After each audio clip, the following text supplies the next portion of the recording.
Today's guest is a real-life superhero. The first time I heard about him, I really could not believe that he was real. He holds 26 official Guinness World Records for feats that were long believed to be fatal or just outright impossible. He's run a half marathon above the Arctic Circle barefoot. He's remained completely submerged in ice for nearly 2 hours, and he climbed Mount Everest wearing only shorts. He's also hung more than a mile off the ground by a single finger, run an entire marathon in the Namib Desert without drinking a single drop of water, and swam underneath the ice of a frozen ocean for almost the entire length of a football field on a single breath. So please, help me in welcoming the man who can raise his core body temperature while submerged in an ice bath, the Iceman himself, Wim Hof. The power to adapt to the stressor in general. We lost this connection is because we wear clothes all the time and we live in a comfort zone behavior. We think we can control nature, but by being non-stimulative in our behavior, we lost the connection in the depth of our physiology. We are able to adapt to anything. We are built to be able to adapt without stress into any stressful situation and get a solution. The body knows. But because we got into this comfort zone behavior hundreds of years, our genetics have changed, our physiology has changed, everything has changed. And we lost actually the full power of the mind. And I'm here to bring it back. I did many studies already because I don't like speculation. I go through study, the scrutiny, and let any scientist prove me wrong. Because I think there is more than meets the eye. And yes, I could resist the bacteria. And how did I learn to do that and to pass it on? Because it's already there in us. It only needs to awaken.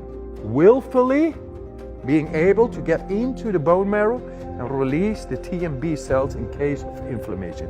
And inflammation, I tell you, is the cause of any disease. Did you just say that you can willfully control apoptosis? Yes, anybody can. Okay. For that we have the breathing exercises, and it has been shown in the comparative study. The endotoxin normally creates inflammation and thus uncontrolled shivering, all over agony, headaches and fever. And the people really get sick after being injected with the bacteria, E. coli. And that's normal, but it was not normal to be able to inoculate that reaction. How did we do that? By breathing exercises that are like controlled hypoxia, where through the brainstem, the fight and flight suddenly activates the adrenaline and resets the body. And resetting the body is going past our comfort zone conditioning, going back in our primordial state, the way nature meant it to be, and that is being able effectively to battle dis-ease. Very simple, very effective, very accessible for any human in the world. And then we go a step further. A step further is the last study wherein I was exposed to cold water, and just by a thought I was able to make the skin temperature not going down while I was exposed to cold water on my skin, ice water. Your skin temperature didn't go down? Yes, and normally it goes down. That is what everybody thinks, isn't it? And yes, 74 people before me, they did it and they saw all the same graphics. It goes down after exposure to cold water, and when warm water comes up, then it goes up again and goes down, cold, warm, cold, warm, cold, warm.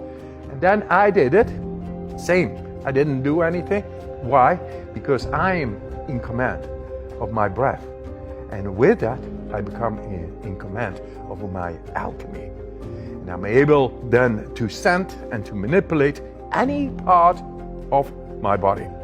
They looked inside the brain, and whereas normally stress comes to where on the body, and that could be cold, could be heat, but could also be emotion.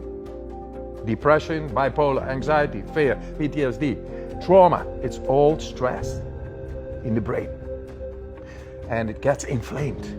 And we don't know how to break the loop. Now they looked inside of my brain while this stressor was going on, and I stayed out of the stressor.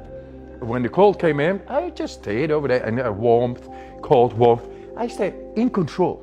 And then they looked inside the brain, and whereas normally the activity of the stress is highlighting the prefrontal cortex, the conscious brain, because it's cold. Oh, I feel bad because I'm divorced now, and this and that, and my business is gone, and whatever, stress, real stress. And then the insula, which is normally active, very activated, when you go into deep meditation, then the insula gets more red, and then this is blue because it deactivates the normal daily consciousness. Blood flow goes in the deeper parts of the brain. Suddenly it becomes all active, and it's pleasant, it's nice, euphoric. The stress coming to my body did not make my prefrontal cortex active.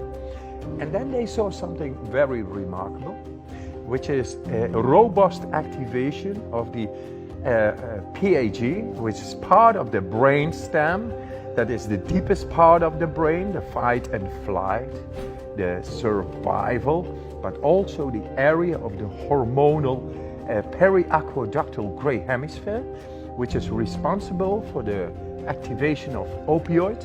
And we got an epidemic on opioids, isn't it?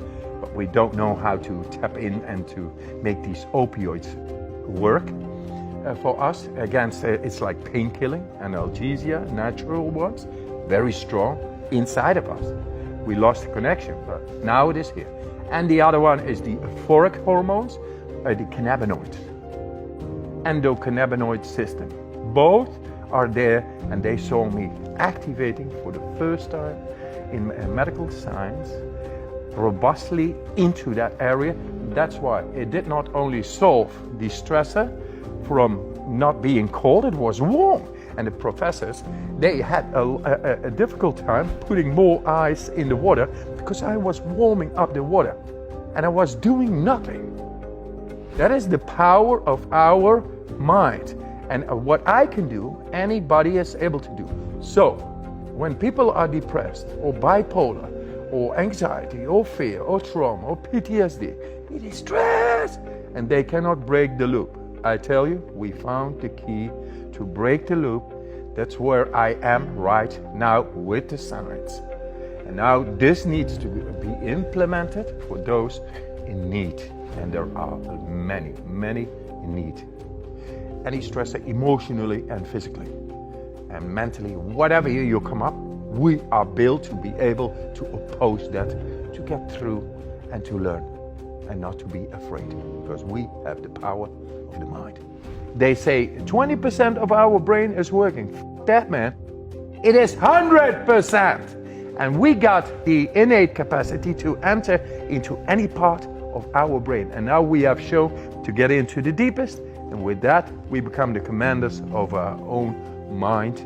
And I'm a dropout from school. I'm teaching professors and doctors now all over the world. And they say, after seeing the results of me in the brain scans and the way I activate parts of the brain thought of impossible by humans, they say this is a transformational technique that will change mental health care. And we see it. The cold is my warm